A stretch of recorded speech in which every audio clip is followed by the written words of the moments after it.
El evangelio que te invito a contemplar está tomado de San Marcos. Nos dice que mientras comían, Jesús tomó el pan, pronunció la bendición, lo partió y lo dio a sus discípulos diciendo: «Tomen, esto es mi cuerpo». Después tomó una copa, dio gracias y se la entregó, y todos bebieron de ella.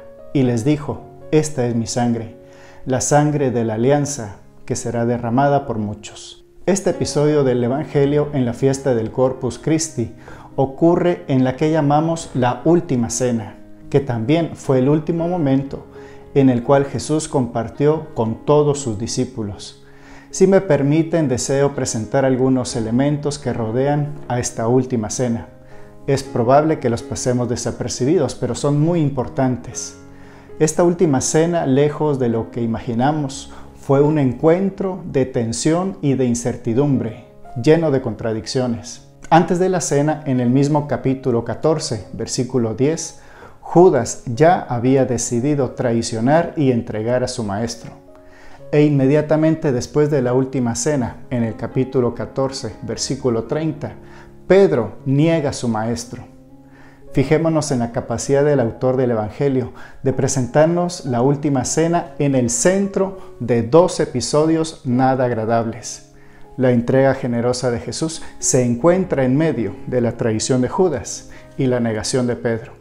Lo sorprendente es que el evangelista nos da a entender que Jesús sabía tanto de lo que había hecho Judas como de la futura negación de Pedro. Este dato por sí solo es material para contemplar esta escena. Jesús, sabiendo estas cosas de sus discípulos, se sienta con ellos, no los excluye ni los priva de su amistad. Ahora bien, ¿cómo entender la traición, negación y abandono de los discípulos? Recordemos que en el año 70, fecha en que se compone el Evangelio de San Marcos, tenemos noticias de muchos simpatizantes de Jesús que lo rechazaron, negaron y traicionaron por miedo, por temor a las autoridades o por grupos que tenían otros intereses. Así entendemos que Judas representa a un grupo más violento o sectario. Entendemos también a Pedro, que ante el temor niega a su maestro. Tanto Judas como Pedro en sus acciones están representando a todos esos cristianos que negaron y traicionaron su fe por temor a las autoridades, a los líderes de la época, a los comentarios burlones de los demás.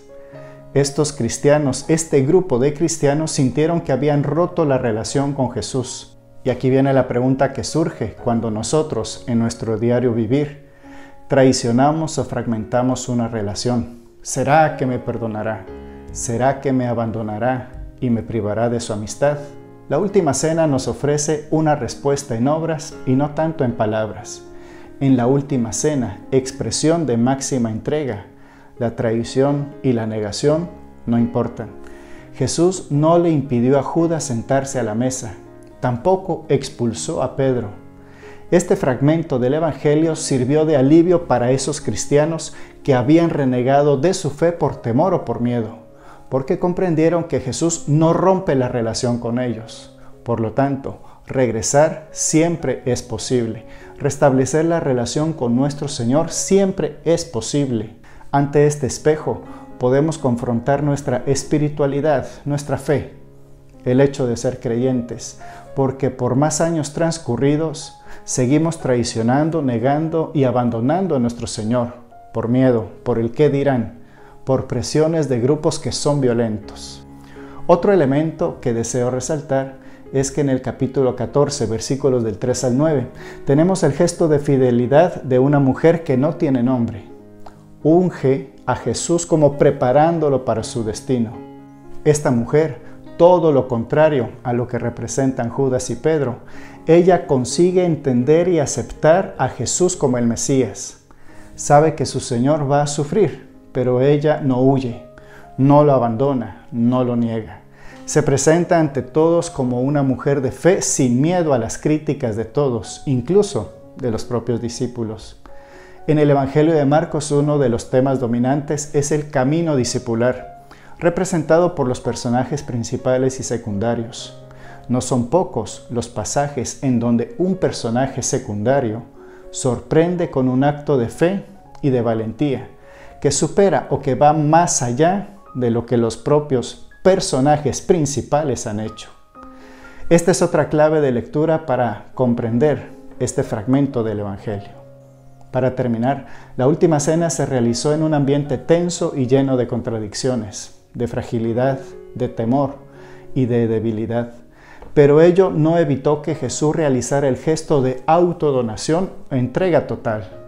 Por eso, te invito a realizar este recorrido y fijarnos en los personajes que bien pueden iluminar nuestro camino de creyentes. Todo el capítulo 14, los 72 versículos, pueden darnos mucho fruto para nuestra oración personal. Espero que estos puntos sean de mucho fruto para tu oración. Hasta pronto.